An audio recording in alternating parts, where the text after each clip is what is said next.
So we've now done 4-3. If we look at 4-6, which I throw away, I won't be drawing this. They're nice enough to have actually drawn it for us. So we'll basically just take their version. Oh, actually, because I need the streams, do I have that?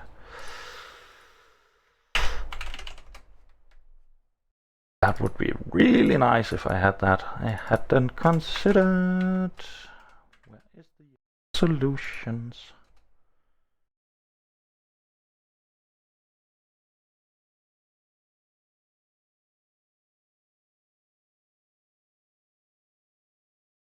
Oh, fine. We will do it like this.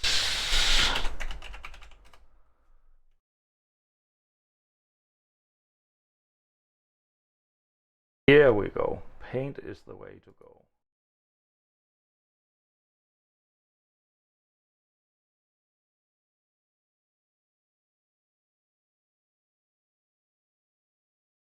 Oh, the audio keeps fading in and out. Where is my audio settings? I apologize for that.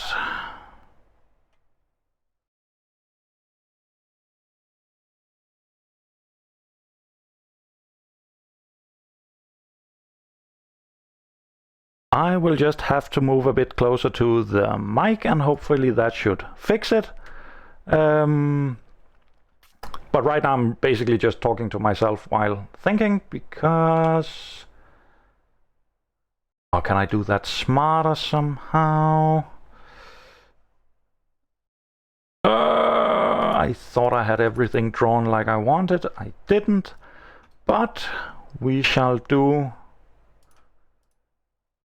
a small introduction to another program that you know very well, some of you at least. Can you do this? There we go. Okay, we'll just put in some text here. So we'll say this one is our S01. This one will be our S02.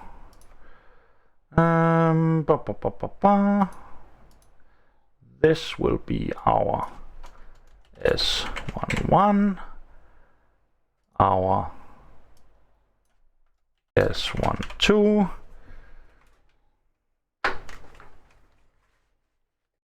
I'll just put on my headphones so I can listen and hear if I have any issues. So we have our S12, our S11, S12, and S13. So if I copy all of that into here, that work.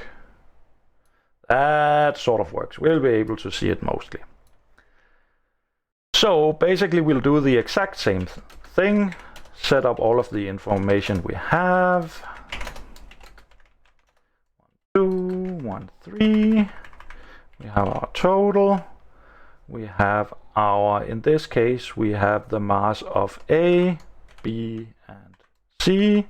Percentage of A, percentage of B, percentage of C. And we'll just put in a fraction. And I'll just fill this out. I sum up, in this case, 3 fractions. Like that. And I can actually just drag that down. That was one too far. There we go. Okay, what information are we being given? We don't know this one, so I'll just get my orange color. That one we don't know. We don't know the... we actually know that for B we have 3%, for C we have 97%. You can already see that adds up to a fraction of 1. I'll just cheat and write in a 0 right away. Do we know the mass there? We do. Do we know the mass in 1,1? We don't. Do we know the mass in 1,2? Yes, we do. And we do not know our mass in 1,3. So compositions in 0,2, we actually only know that we don't have any C. So when they write it like they have done in this case, you know that there's no C present, otherwise they would have to write what would that be, Z2 of C in kilograms of C per kilogram. So we know that one is 0, but the two others we actually don't know. In our composition in 1,1, we actually know that it is pure A, so we can see that from the way they write it, where they say that M3 is measured not in kilograms per hour, but in kilograms A per hour. So we know that it's pure A in the top, therefore the other two are 0. In 1,2, what are we told there? We're told we have 70% of A, and we don't know how much we have of B and C. And in the final one, we are told we have no A, we have 60% of B and 40% of C. So these are the unknowns we have. Now we can do the exact same thing as we did in the last one and take some of the simpler information we're given. So for instance, for our fractions, we can say that this one must be equal to 1 minus this one. We don't have any C in our stream. If we know how much B we have, then we can calculate how much A. So I'm just going to mark that in a green color to say that started out as a variable, and now we've defined it as something else, as an equation. 1 minus G3. We do the same thing for one of these. So this one would be equal to 1 minus this minus this. And we'll color that green. Now in theory we could actually start doing the same in some of the other cases, or we could try and look at how we can set it up with all sorts of different equations in these cells. I've seen some people do that, where they would say, well, stream 1 would be equal to stream 0,1 plus 0,2 minus 1,2 minus 1,3, which is technically correct, but it can quite quickly be difficult to figure out what goes where and what equations you have written in. On top of that, if you're not really careful, you'll end up with something like this. So if I say my 1,3, what would that be? Well, that would be my 0,1, my 0,2. I can subtract my 1,1 and my 1,2. That is a legitimate mathematical expression. And Excel gets really angry at us because it's now circular references. This cell is dependent on this cell, and this cell is dependent on this cell. So we can't do that. So let's just instead write some numbers. 1, 2, 3, 4, 5, 6, 7, 8, 9. We don't know any of these over here. We don't know what it is. Let's say 0.2, 0.1, whatever. Now, I mean, you end up, you can really mess it up if you're not careful on how you actually type in the equations. And that's why I try to say, start out putting as little information in as possible, write up your balances, have Excel solve it. If Excel can't solve it, or if it gives solutions that doesn't make sense, then we can start and look at, are there any constraints we forgot, or is there any equations we didn't put in like we should? So the final thing now though is, let's just see, the amount of A I have must be the percentage of A multiplied by my total mass. And I just drag it along and drag it down. There we go. So now I actually have the amounts of A, B, and C in all of my streams defined from the compositions and the total masses. And just for sort of a sanity check, I have my fractions. So in this case, again, unfortunately, we only have one unit operation, but we can do our total mass, we can do our A, B, and C for the first. So what is our total like? Well, what enters? That would be 0,1 plus 0.02 minus, and I just sum up. So that one plus that one plus that one. Basically, I have two streams entering, S01, S02, and I have three streams exiting, 1, 1, 1, 2, 1, 3. So that's my total balance, and I can just drag it along, and we can just check, it's moved to the A column, it's moved to the B column. So now I actually have all of my balances. So, can Excel solve this? Well, let's give it a shot. Go to our data and our solver. Again, in this case, it has already picked L2, that was the cell I had activated. I want it to be 0. I want all of the other ones to be 0.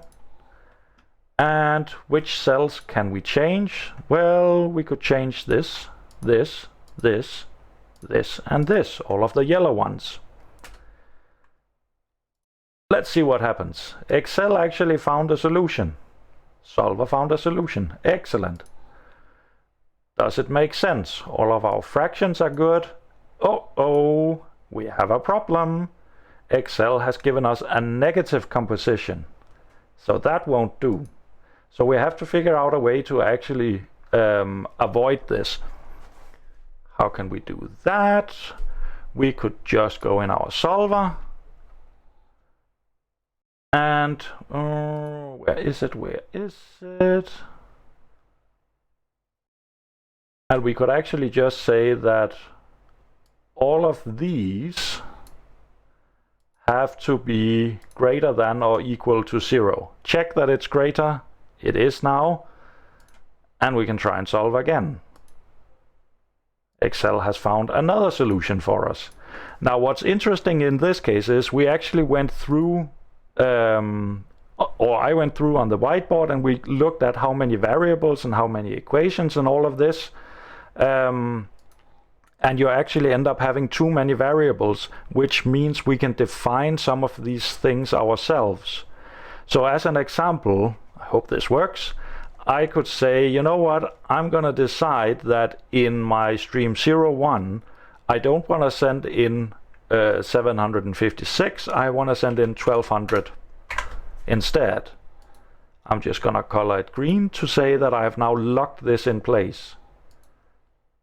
And of course I then have to remove it from the variables in my solver. So this. I hope this works. Excel found a solution. So now we're in a situation where we actually have an infinite number of solutions. I believe it was 2 variables you could pick freely.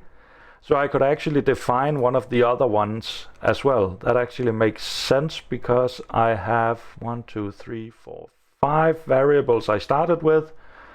And I only have 3 equations. So in theory, I should be able to pick 2 variables freely and still have a solution. If you're in a situation where you have more variables than you have equations, Excel can still solve it. It'll just find one of the many solutions that exists. So that's when you have to step in and say, is there anything I want to decide? If you need to, for instance, if you need to be able to adapt it easily to the amount that enters in 01, the easiest would be to type in, for instance, 100 or 1000 so that you can easily scale it to different situations. But in this case, we have actually found now 2 solutions that would be possible with the information we are given. The reason, just to make it clear, the reason I'm not doing the mass balance for our entire system is that when we only have one unit operation, those equations will be the same. So, do I have one where it isn't?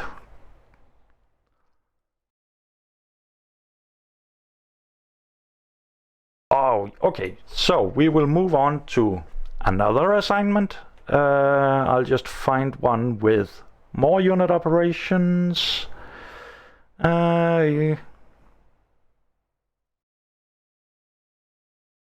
Yeah, true. So, in in this case, I have set up 4 equations. That's actually not right. I can only use 3 of them. And that's also why I started out having 5 unknowns, 1, 2, 3, 4, 5. And I can set up 3 valid equations. The 4th one will be dependent on the other ones.